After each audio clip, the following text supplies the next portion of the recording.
네, 우리 다시 한번 옆에 있는 저희와 함께 주님의 부활을 축하합니다. 네, 옆에 손을 함께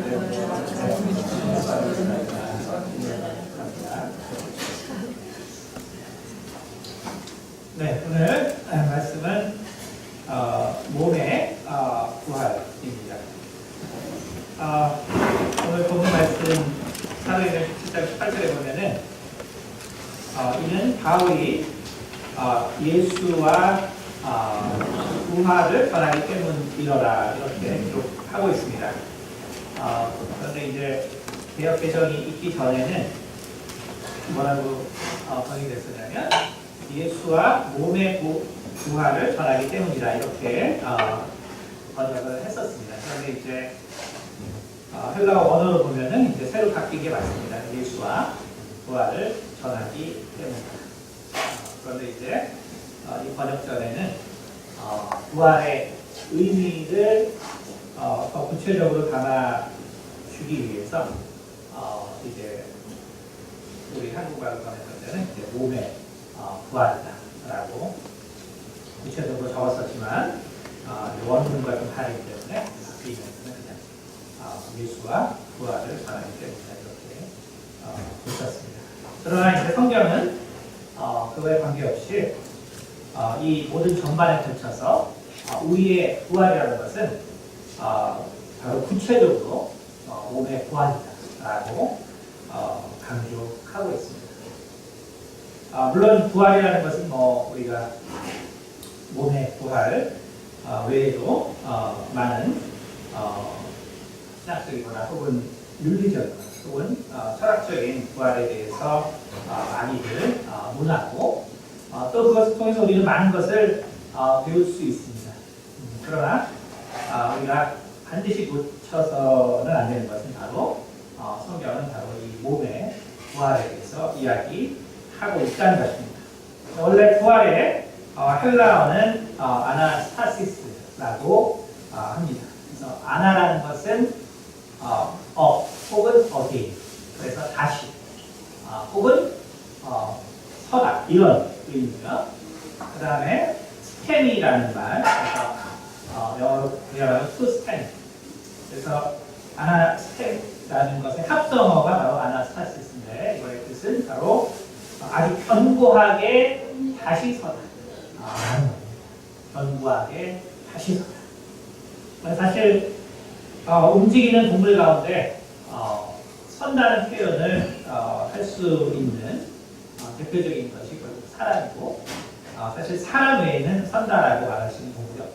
그렇기 때문에 다시 선다는 것은 바로 사람이 그 죽음을 극복하고 다시 사람이 되었다라는 의미입니다.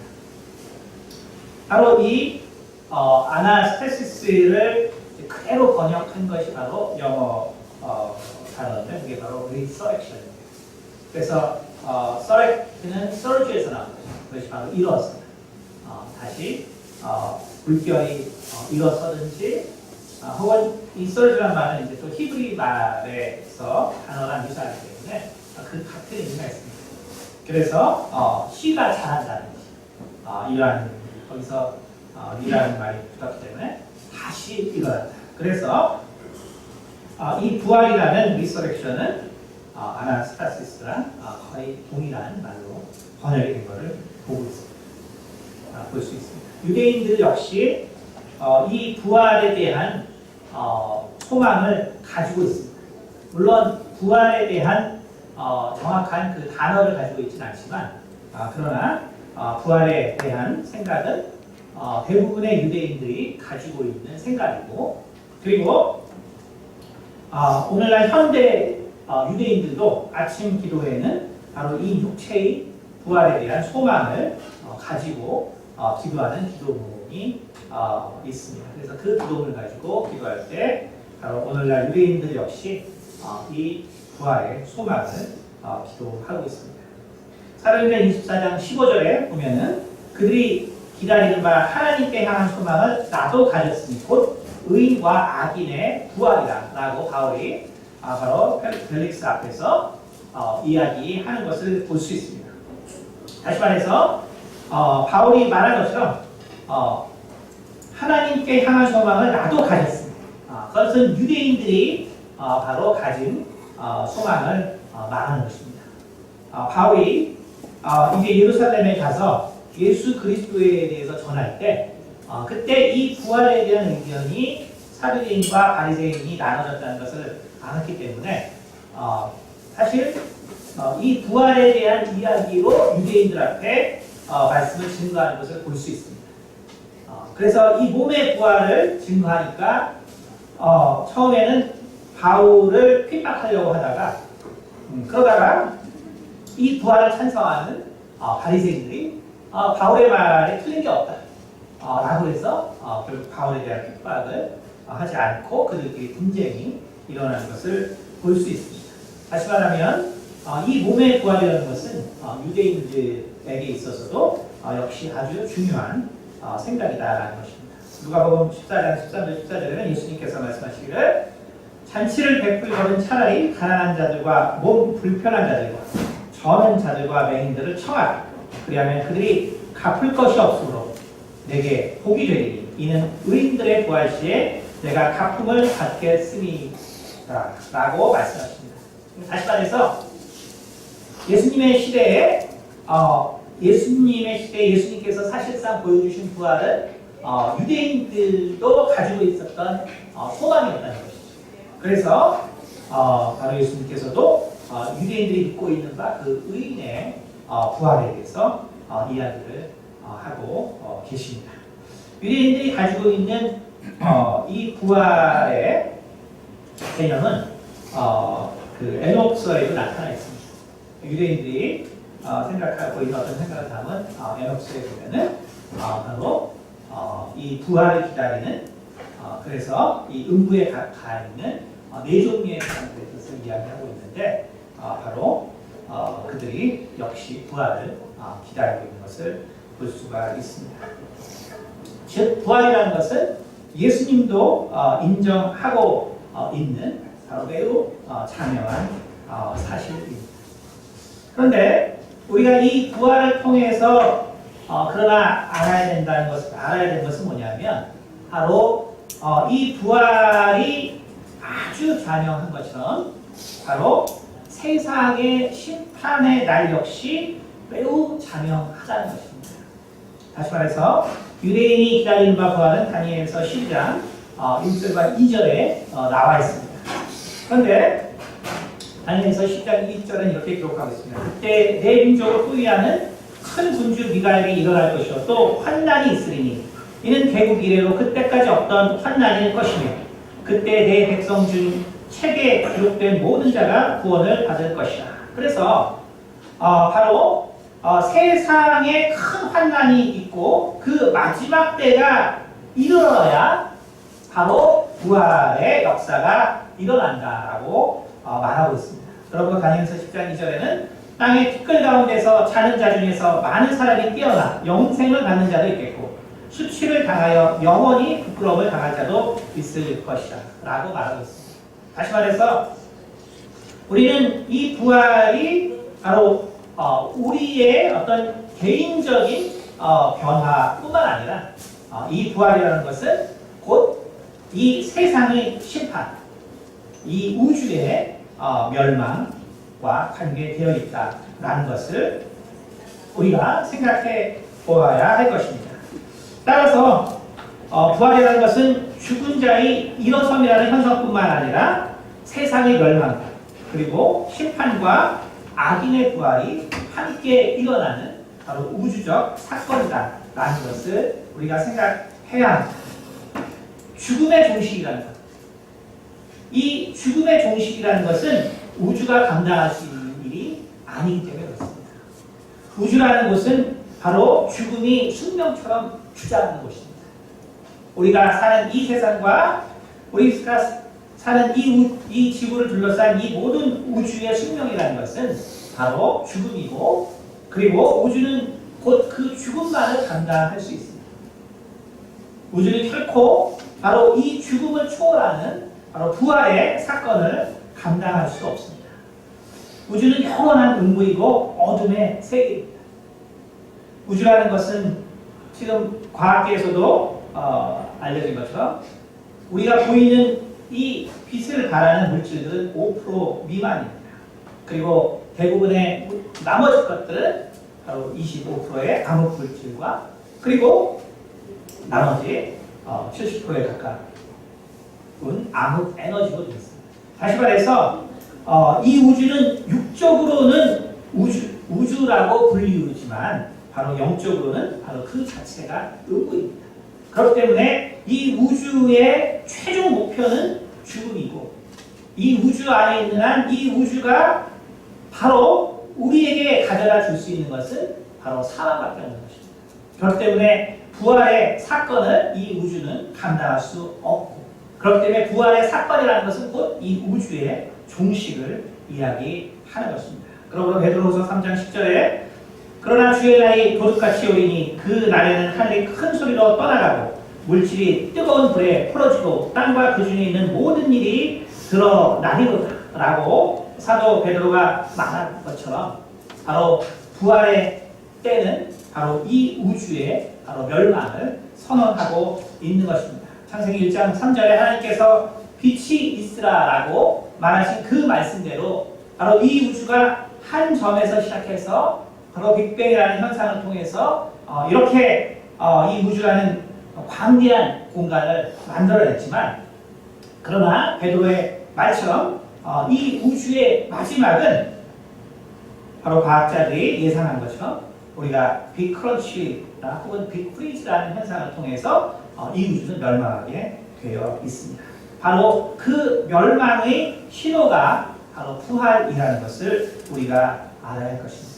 그러므로 부활이라는 것은 세상 사람들에게는 세상의 멸망을 알리는 애통의 신호이지만 바로 믿는 자들에게는 부활은 하나님의 나라의 임재, 곧 물질이나 반물질로 이루어지지 않은 바로 새 하늘과 새 땅의 도래를 알리는 것입니다. 예수님은 요한복음 11장 25절에서 나는 부활이요 생명이 나를 믿는 자는 죽어도 살겠고 무릇 살아서 믿는 자는 영원히 죽지 아니하리라. 이것을 내가 믿느냐라고 말씀하시므로 바로 우주의 종말이 시작되었음을 선언하셨습니다. 곧 내가 바로 부활이라고 하신 그 말씀은 바로 이 우주의 종말에 대한 바로 선언입니다. 그리고 그가 직접 무덤에서 일어나심으로 바로 우주의 종말이 시작되었다는 것을 우리에게 알려주셨습니다. 우주의 종말이 선언되었다는 것의 뜻은 무엇이냐면 단 이 물질과 그리고 이 눈으로 보이는 세계의 바로 종말만을 이야기하는 것이 아닙니다. 이 우주의 종말에 대한 선언은 바로 더 크게 더 중요하게 사단의 권세가 종말을 맞았다는 선언입니다. 그래서 6장 12절에 우리의 씨름은 혈과 육을 상대하는 것이 아니다라고 바울이 선언하고 있고 우리의 싸움이라는 것은 바로 통치자들과 권세들과 이 어둠의 세상 주관자들과 하늘에 있는 악의 영들에 대함이다 라고 말하고 있습니다. 그렇기 때문에 이 우주의 종말보다 바로 더 중요한 것은 바로 사단의 권세가 종말을 맞게 된다는 사실입니다. 그렇기 때문에 이 부활이라는 것은 단독적인 현상이 아니라 바로 이 부활이라는 이 현상으로 말미암아서 바로 사단의 권세가 심판을 받게 되고 바로 이 우주는 종말을 맞게 된다라고 이야기를 하고 있습니다. 고린도전서 15장 51절부터 58절까지는 이 사실에 대해서 분명하게 기록하고 있습니다. 나팔 소리가 나매 죽은 자들이 썩지 아니할 것으로 다시 살아나고 우리도 변화되리라. 이 썩을 것을 썩지 아니함을 입고 이 죽을 것이 죽지 아니함을 입을 때에는 사망을 삼키고 이기리라. 기록된 말씀이 이루어질 것이요. 사망아 너의 승리가 어디입니까? 사망아 내가 쏘는 것이 어디입니까?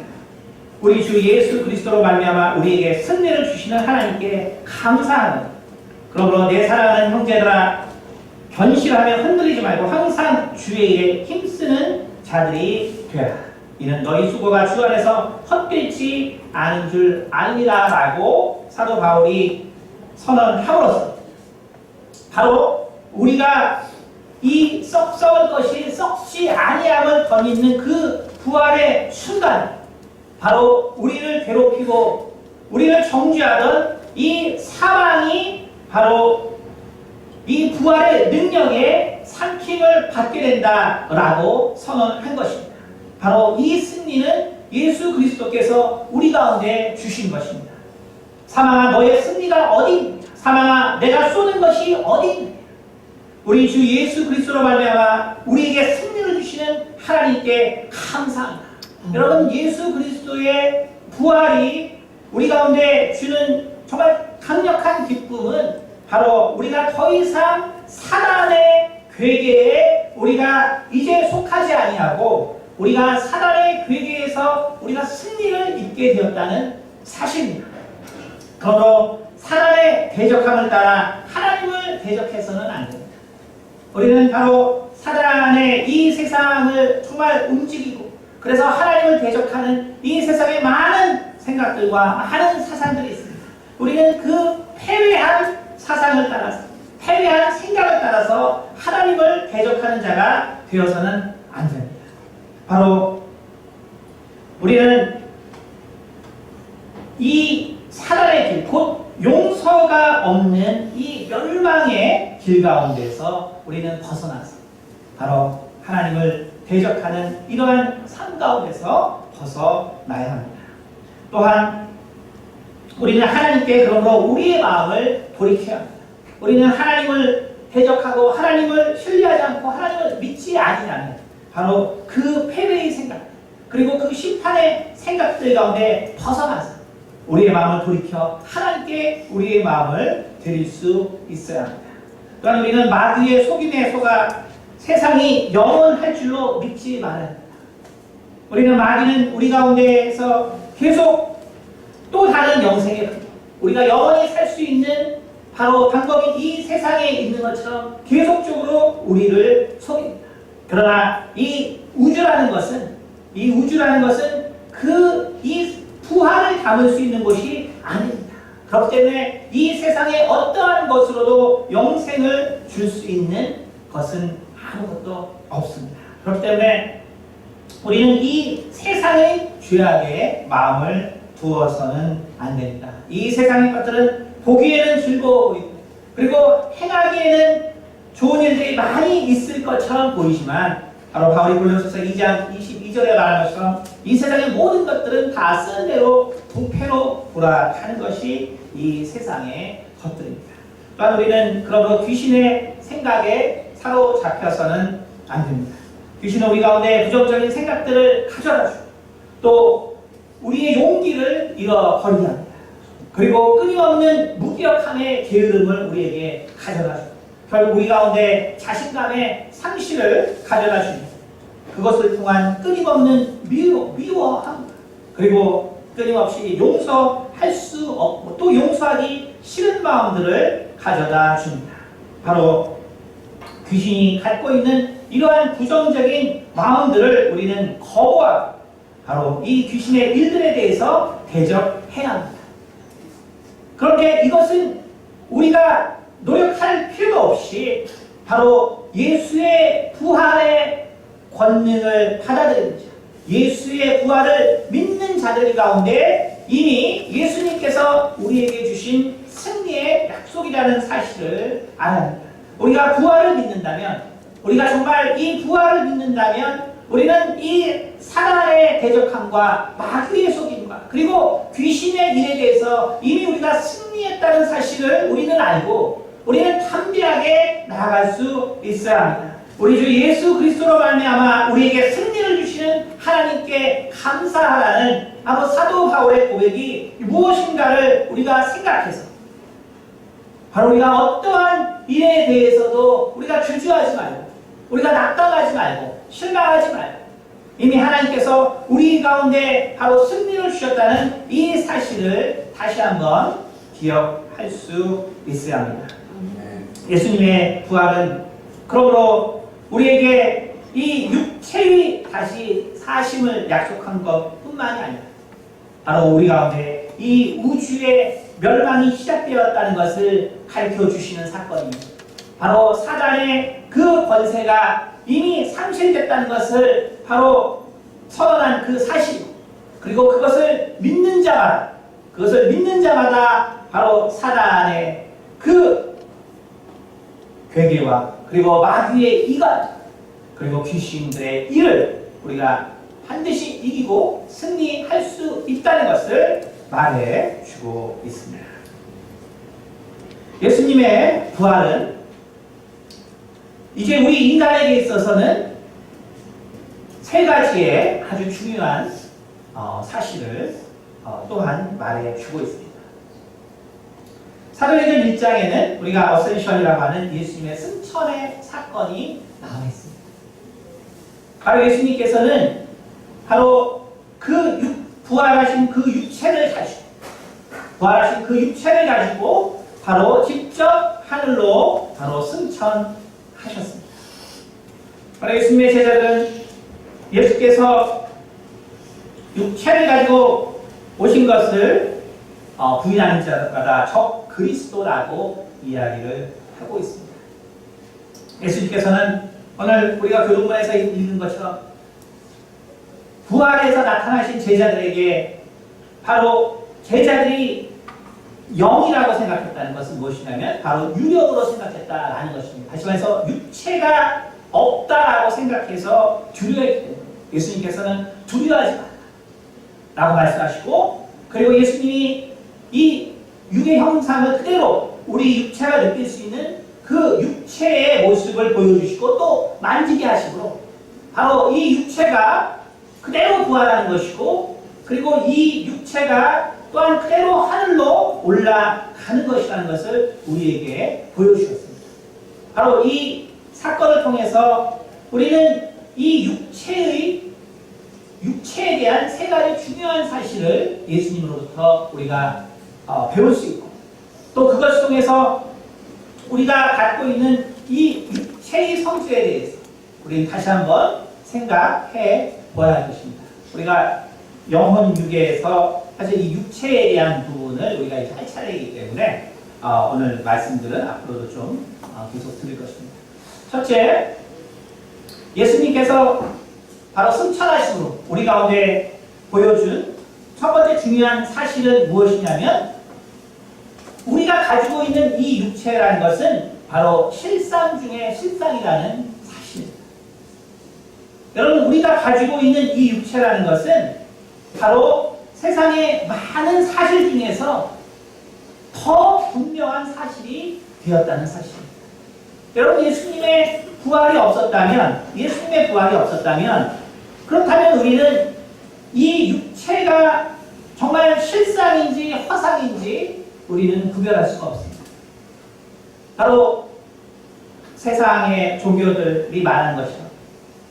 바로 이 육체라는 것은 잠시 있다 없어지기 때문에, 그렇기 때문에 정말 이것이 하나의 그냥 어떠한 우리의 생각의 형상이라고 말하는 그러한 실상인지 허상인지 알 수 없는 그러한 문제가 아니라, 바로 예수님의 부활을 통해서 이 육체는 실상 중에 실상이다라고 성경은 바로 우리를 위로해주고 있는 것입니다.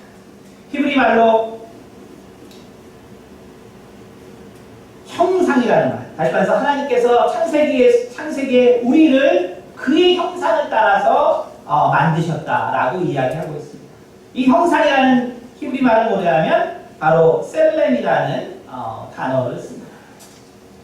이 셀렘이라는 단어의 뜻은 뭐냐면 바로 형상인데, 근데 이 형상이 형상으로 파생된 말들이 뭐가 있냐면 시편 39편 5절 한번 보겠습니다. 시편 39편 5절 말씀 제가 한번 읽어드리겠습니다. 주께서 나의 날을 한 뼘 길이만큼 되게 하심에 나의 일생이 주 앞에는 없는 것 같사오니 사람은 그가 든든히 서 있는 때에도 진실로 모두가 허사뿐이니이다. 여러분, 이것이 인간입니다. 주께서 나의 날을 한 뼘 길이만큼 되게 하시니, 나의 일생이 주 앞에는 없는 것 같다.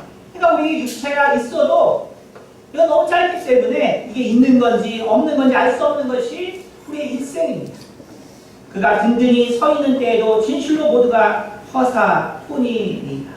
오늘 우리가 이렇게 서 있. 여기 나이 드신 분들은 더 허상에 가깝고 젊은 사람들은 더 실상에 가깝죠. 그러나 뭐라고 했냐면 그가 든든히 서 있는데 젊은 사람이라 할지라도 모두가 허사라는 것이죠. 6절에는 이렇게 말하고 있습니다. 진실로 각 사람은 그림자 같이 다니고 헛된 일로 소란하며 재물을 쌓으나 누가 거둘지는 알지 못하나이다. 뭐라냐면 그래서 그러한 인간은 진실로 각 사람은 그림자 같다라고 이야기를 하고 있습니다. 이것이 바로 형상과 가장 가까운 파생입니다. 다시 말하면 형상이라는 것은 바로 그림자 같다는 것이죠. 그림자라는 것은 뭐냐면 그것이 정말 있는지 없는지 알지 못한다는 거예요. 있는지 없는지. 유대인들이 정말 그들이 하나님의 말씀을 받고 살면서 그들이 가장 원했던 것이 뭐냐면 바로 의인의 부활입니다. 의인의 부활. 왜 부활을 원했냐면 바로 이 육체는 비록 하나님의 형상으로 만들어졌지만 그러나 이것이 정말로 있는 것인지 없는 것인지 알 수 없기 때문에. 왜냐하면 인간은 다 죽고 사라지기 때문에 그런 것이죠. 그렇기 때문에 그들은 정말 부활을 원했습니다. 그들이 부활을 원하는 것은 바로 우리가 실상인지 허상인지를 알기 원했기 때문에 그렇습니다. 그러나 예수님의 부활은 그러므로 첫 번째 가장 중요한 것을 우리 인간에 가르쳐주는데 바로 우리의 육체는 실상 중에 실상이라는 거예요. 여러분 우리의 육체가 바로 실상 중에 실상이기 때문에 우리는 우리가 어떻게 살아야 할까를 잘 생각해 볼 수 있어야 합니다. 우리가 이 육체를 가지고 사는 모든 것들은 영원한 것이라는 것입니다. 오늘 성경님이 우리의 모든 행위가 하나님의 생명책 안에 기록되어 있다라고 말함으로써 우리의 육체라는 것은 진정 실상 중에 가장 분명한 실상입니다. 여러분 세상에서 여러분들이 만들어내고 여러분이 경험하고 그리고 여러분들이 아름답다고 하는 것 여러분들이 장엄하다고 하는 바로 이 지구상에 있는 많은 자연의 모습과 그리고 우주를 구성하는 놀라운 별들의 그 위대하고 장엄한 그 모든 모습들은 다 허상이라고 이야기하고 있는 것입니다. 그러나 정말 잠깐 사는 것 같고 그리고 아침에 이슬같이 잠깐 있다 없는 것 같고 그리고 정말 아침에 있다 시드는 들꽃 같은 우리 인간이 실은 실상이다라고 성경은 선언해주고 있습니다. 여러분 부활은 그것을 우리 가운데 분명하게 증거하고 있는 것입니다. 우리들의 이 모습은 잠시 있다 없어지는 것이 아니기 때문에 우리는 우리의 육체를 귀하게 생각해야 합니다. 그러므로 우리가 정말 하나님 앞에 애쓰고 힘쓰고 그리고 우리가 정말 하나님 앞에 눈물 흘리고 우리가 거룩하게 살려는 그 모든 것들이 실상이요 그것이 변하지 않는 사실이라는 것을 알아야 합니다. 우리의 수고는 그러므로 결코 헛된 것이 아닙니다. 바로 우리의 수고는 결코 있다 없어지는 것이 아니라 바로 영원히 하나님 앞에서 기억되는 바로 그 모든 것이 이 육체 안에 있다는 사실을 알아야 합니다. 이것이 바로 부활이 우리를 통해서 가르쳐주는 우리 육체에 대한 첫 번째 가장 중요한 의미입니다. 두 번째는 바로 이 예수님의 부활을 통해서 하나님은 이 인간의 육체에 대한 가치에 대한 재평가를 허락하셨기 때문에 우리는 인간의 이 육체에 대한 가치를 바로 하나님의 평가로 바라보아야 한다는 것입니다. 여러분 우리가 인간의 눈으로 이 가치를 평가한다면 우리가 인간의 눈으로 우리 육체를 평가한다면 우리는 정말 이 우주에서 별 볼 일 없는 존재입니다. 인간의 눈으로 평가할 때 우리 인간이라는 것은 그냥 진화의 산물입니다. 진화의 산물이라는 것은 무엇이냐면 사실 거기에는 별 가치가 없다는 거예요. 별 가치가 없다는 것입니다. 예전에 세상 사람들은 한 150년 전만 해도 그때만 해도 자연 발생설이라 그것을 믿는 사람들이 많았습니다. 자연 발생설이 무엇입니까? 그것은 바로 우리가 고기 같은 거를 그냥 놔둘 때 그때 이제 구더기가 생기고 그리고 이제 파리가 생기기 때문에 그래서 이 아무것도 없는 거로부터 바로 구더기가 생긴 거 판단. 이것이 자연 발생설이에요. 근데 여러분이 아는 파스칼 같은 사람이 나타나서 그건 바로 눈에 보이지 않는 바로 미생물이나 이런 것들에 대한 그 현상과 효과지 결코 생물체는 자연에서 발생하지 않는다. 요즘 자연 발생설을 믿으면 다 약간 생각이 모자란 사람을 근데 놀라운 것은 뭐냐면 진화론 자체가 자연 발생설이라는 거예요. 그러니까 놀라운 것은 뭐냐면 진화론이 바로 자연 발생설이에요. 그러니까 얼마나 인간의 생각이라는 것이 정말 이중적으로 작용하는 거예요. 다시 말해서 인간의 생각으로 바로 가치를 판단하게 된다면 그렇다면 우리 인간이라는 것은 별 가치가 없는 존재입니다. 인간은 오직 약육강식과 그리고 적자 생존이라는 바로 그러한 현상으로 평가될 수밖에 없습니다.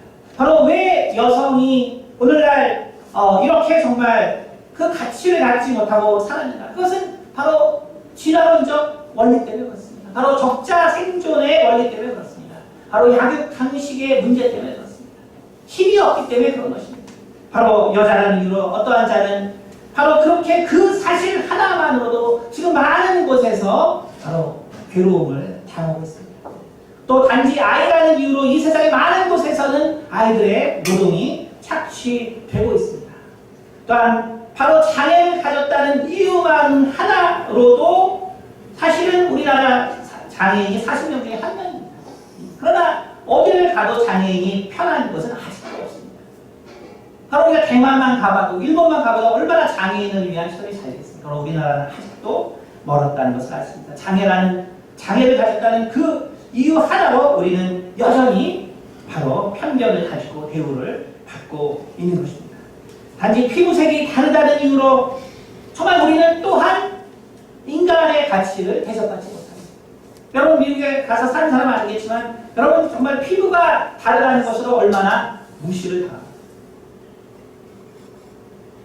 그 동양인이 싫으면은 뭐 다른 얘기 안 해요. 아시겠죠? 그냥 계속 pardon me 혹은 what did you say 이런 말만 계속 하죠. 그러니까 내 말은 못 알아요. 그러니까 동양이 무시하는 방법은 되게 크다. 계속 그러죠.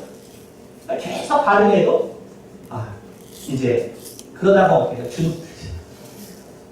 여러분 피부색이 하나 다르다는 이유만으로도 많은 사람들이 바로 편견을 가지고 대우를 받고 있습니다.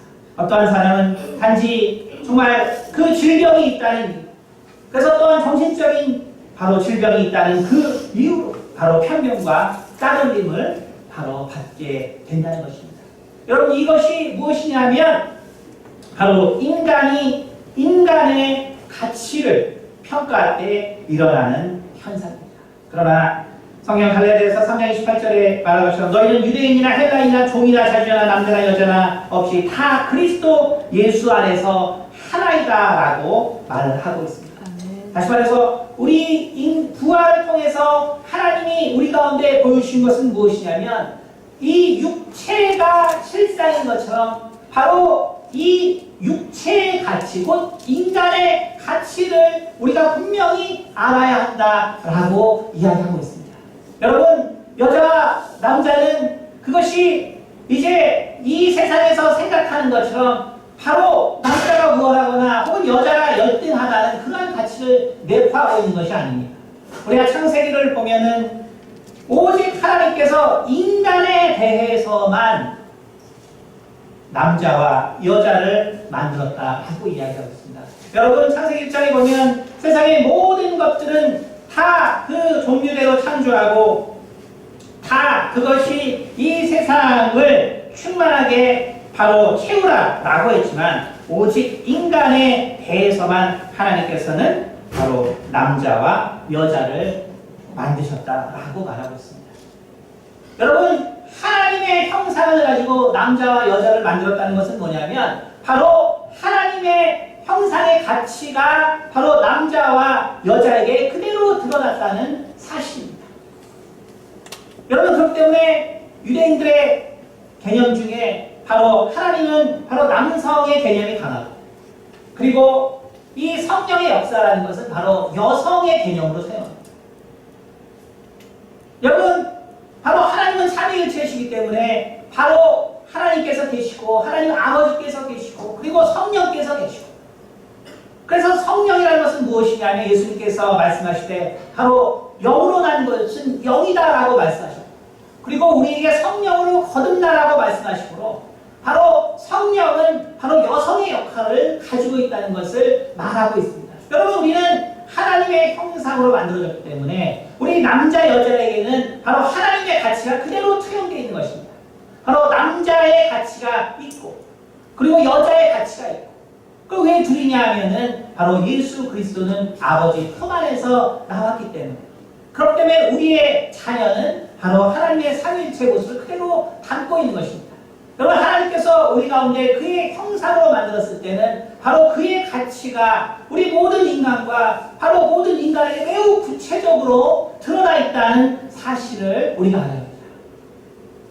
여러분, 하나님께서는 정말 그의 형상대로 우리를 만드시고, 그리고 이제 우리들을 뭐라고 말씀하시냐면은 바로 너라고 말씀하시고, 그리고 이제 여호와 하나님께서 사람의 모습으로 이 땅에 내려왔을 때 창세기에 보면 바로 사람들이 그 여호와 하나님을 바로 그라고 얘기하고 또한 너라고 얘기하고 있는 것을 볼 수 있습니다. 여러분, 이것은 칼라트가 바로 지적한 아주 인간의 가치에 대한 중요한 포인트입니다. 여러분, 하나님께서 바로 우리 인간을 만드시고, 그리고 이제 서로 동등되게 부르셨다는 사실입니다. 바로 이제 나와 너가 있고, 너와 내가 있고, 그리고 하나님도 나가 된 것이고, 하나님도 너가 될 수 있는 것이고, 바로 하나님도 그가 될 수 있는 것입니다. 이것은 뭐냐면 바로 하나님과 인간이 다 동등되는 것입니다. 다시 말해서 하나님께서 우리를 만드셨을 때는 그의 가치를 우리 가운데 분명하게 주셨다는 것입니다. 여러분, 하나님께서 바로 동물에 대해서 나와 하지 아니하고 바로 동물에 대해서 바로 그라고 바로 불리는 것을 허락하지 않습니다. 오직 사람에 대해서만 바로 나와 너와 우리와 바로 라는 표현을 쓴다는 사실을 알아야 합니다. 여러분, 그러므로 오늘날 이 반려견들이 많아지고 또 반려묘들이 많아지면서 누구 엄마 해서 진짜 자식이 있는 줄 알고 가보면 다 강아지고 개고. 여러분, 이것은 저 믿는 사람은 다시 생각해. 여러분, 우리가 그렇게 생각하기 때문에 인간의 가치가 없는 것이죠. 여러분, 그것은 성경적으로부터의 사실은 바람직한 것이 아니죠. 여러분, 우리는 오직 하나님과만 다 넣고 하나님과만이 형제 자매가 될 수 있는 것이고, 바로 하나님과만이 아버지 어머니가 될 수 있는 것입니다. 여러분, 인간의 가치가 바로 예수님의 부활을 통해서 분명하게 인식되었기 때문에 우리는 바로 우리의 가치가 어디에 있는가를 다시 한번 생각해 보아야 할 것입니다. 예수 그리스도의 부활은 바로 우리에게 인간의 가치가 얼마나 분명하고 얼마나 귀할 것인가를 우리 가운데 선언해 준 사건입니다. 바로 그렇기 때문에 바로 천사들도 우리 인간이 정말 어떠한가 부러워한다라고 히브리서 1장 14절에서 이야기하고 있는 것입니다. 마지막으로 예수님의 부활은 내가 갖고 있는 인성의 변화에 대한 선언입니다. 그리고 변화된 인간이 될 수 있다는 선언입니다. 여러분, 예수님의 부활이라는 것은 바로 우리가 지금 가지고 있는 이 나의 육체의 모습을 가지고 실망하지 말라는 것입니다.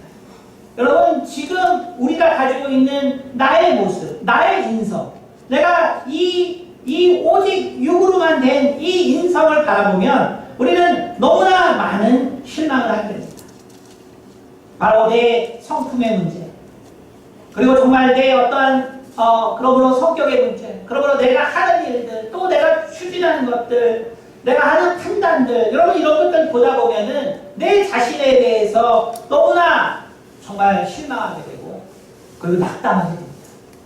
그러나 바로 이 성품의 문제 때문에 예수님께서 또한 오신 것이고, 바로 예수님께서 바로 하나님의 말씀을 선언해 주시고 예수님께서 생명의 말씀을 선언해 주심으로 우리가 어떠한 성품으로 바뀌어가야 할까라는 것을 알게 되었습니다. 우리는 하나님의 말씀을 통하여 하나님의 자녀가 어떠한 성품을 가져야 되고 어떠한 모습으로 변화될 것인가에 대한 기대를 갖게 된 것입니다. 그리고 예수님께서 부활하셔서 정말 그 모든 온전하고 완전하고 아름다운 성품을 우리 가운데 보여주신 것처럼 여러분 우리도 바로 반드시 그러한 성품이 나타날 것입니다. 그러므로 나의 지금의 모습에 우리가 실망해서는 안 됩니다. 나의 지금의 연약한 모습에 실망해서는 안 됩니다. 바로 예수님께서도 이 땅에서 누우셨고 예수님께서도 이 땅에서 고통받으셨고 예수님께서 이 땅에서 괴로움을 당하셨지만 그러나 그가 영광의 형체를 가지고 그리고 정말 부활한 몸의 형체를 가지고는 그는 정말 어떠한 곳에서도 방해받지 아니하시고 한 번도 그가 낙담하거나 한 번도 애통해하거나 한 번도 괴로워한 적이 없다는 사실입니다. 바로 우리가 영광의 형태를 입을 때 우리의 정말 이 성품도 온전히 변화될 것입니다. 그것을 통해서 정말 내가 내 자신에 대해서 더 이상 실망하지 않는 날이 올 것이고 내가 내 자신에 대해서 더 이상 낙담하지 않는 날이 올 것입니다. 여러분 부활은 그것을 우리에게 약속하고 있습니다. 그러므로 정말 부활이 가져다주는 이 우주적인 소망과 그리고 우리 인간 자체에 대한 소망을 기억하시고 예수님의 부활의 권능을 힘입음으로 우리가 하나님의 그 모습을 끝까지 따라가는 우리 모두가 되기를 예수로 축원드립니다. 기도하겠습니다. 할렐루야. 거룩하신 하나님 아버지 감사합니다. 우리가 부활절을 맞아서 정말 이 부활의 의미에 대하여 주님 우리가 다시 한번 생각해 보았습니다. 주님 정말 예수님의 부활이라는 사건은 그것이 단 하나의 사건이 아니라 고린도전서 15장에 바울이 기록한 것처럼 이 부활이라는 사건이 일어날 때 이 우주는 종말을 맞아야 하고 그리고 우리는 새 하늘과 새 땅에서 참으로 영원한 실상의 모습을 가지고 그리고 영원한 가치를 가지고 그리고 영원한 하나님의 성품으로 우리가 살아가는 그 소망의 증거라는 것을 다시 한번 깨닫게 도와주시옵소서. 그러므로 우리가 부활하신 주님을 바라볼 때마다 우리의 소망이 흔들리지 아니하고 우리의 수고와 봉사가 정말 헛되지 아니하다는 것을 기억하게 하셔서 우리 평생에 하나님을 따라 살아가게 도와주시옵소서. 감사드리며 살아계신 우리 주 예수 그리스도로 기도드렸습니다. 아멘.